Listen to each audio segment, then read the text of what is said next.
بسم اللہ الرحمن الرحیم۔ السلام علیکم۔ چارپائی کے سرہانے مٹی کا ایک دیا جل رہا تھا۔ اس دیے کی روشنی میں وہ پڑھ رہا تھا۔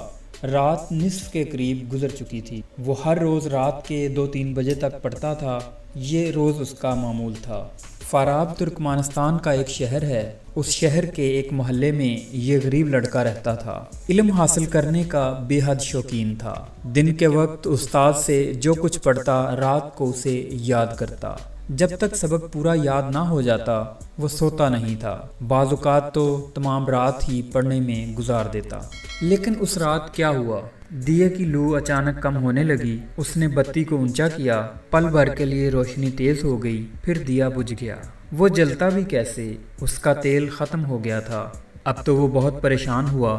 آدھی رات کے وقت تیل کہاں سے لاتا؟ تمام دکانیں بند تھیں۔ کوئی کھلی ہوتی تو بھی اس کے پاس کون سے پیسے تھے کہ ان کا تیل لے آتا۔ اپنا خرچ چلانے کے لیے وہ محلے کے ایک لڑکے کو پڑھاتا تھا۔ اس طرح اسے جو پیسے ملتے ان میں سے دیے کے لیے تیل بھی خرید لاتا تھا۔ اس بار تیل وقت سے پہلے ہی ختم ہو گیا تھا۔ اس نے سوچا اب کیا ہو سکتا ہے؟ بہتر ہے کتاب سرہانے رکھ کر سو جائے۔ لیکن ابھی تو اسے 2 گھنٹے اور پڑھنا تھا، اور یہ 2 گھنٹے کس طرح وہ ضائع کر سکتا تھا؟ اور پھر دوسرے دن کے لیے بھی تو اس کے پاس تیل موجود نہیں تھا اور نہ ہی پیسے تھے۔ وہ باہر نکلا، دروازے پر آ کھڑا ہوا۔ رات کا گٹا ٹوپ اندھیرا ہر طرف پھیلا ہوا تھا۔ ایسے میں اسے اندھیرے میں روشنی کی ایک کرن نظر آئی۔ اس کے قدم فوراً روشنی کی طرف اٹھے۔ نزدیک پہنچ کر اس نے دیکھا روشنی ایک قندیل سے آ رہی تھی اور قندیل چوکیدار کے ہاتھ میں تھی۔ اس نے چوکیدار سے باادب ہو کر کہا، اگر آپ اجازت دیں تو میں قندیل کی روشنی میں کتاب پڑھ لوں؟ میرے دیے میں تیل ختم ہو گیا ہے۔ چوکیدار سمجھ گیا کہ بیچارہ غریب طالب علم ہے، چنانچہ اس نے کہا، ہاں بیٹا پڑھ لو۔ اس نے قندیل کی روشنی میں کتاب کا مطالعہ شروع کر دیا۔ لیکن اب مشکل یہ تھی کہ چوکیدار ایک جگہ رک کر تو پہرا نہیں دے سکتا تھا۔ گھوم پھر کر چوکیداری کرنا اس کی ذمہ داری تھی۔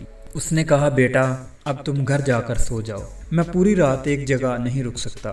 اس پر طالب علم نے کہا، آپ ضرور چلتے جائیں، میں آپ کے پیچھے پیچھے چلوں گا اور کتاب پڑھتا رہوں گا۔ چنانچہ چوکیدار آگے آگے چلتا رہا اور یہ پیچھے پیچھے اس کے ساتھ چلتے ہوئے قندیل کی روشنی میں کتاب پڑھتا رہا۔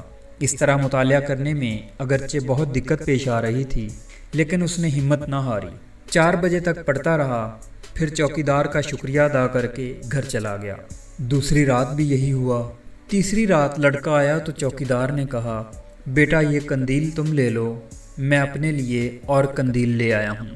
لڑکے نے یہ بات سنی تو اسے یوں محسوس ہوا جیسے کوئی بڑا خزانہ ہاتھ آ گیا ہو۔ کیا آپ جانتے ہیں یہ لڑکا کون تھا؟ یہ لڑکا بڑا ہونے پر ابو نصر الفارابی بنا، جو عالم اسلام کے نامور فاضل، معقولات کے ماہر اور بے مثال فلسفی کے طور پر مشہور ہوئے۔ دنیا نے ان کی عظمت کا لوحہ مانا۔ آج ان کی وفات کو تقریباً 1000 سال گزر چکے ہیں، لیکن ان کی عظمت اسی طرح برقرار ہے، کیونکہ محنت میں عظمت ہے، محنت میں عظمت۔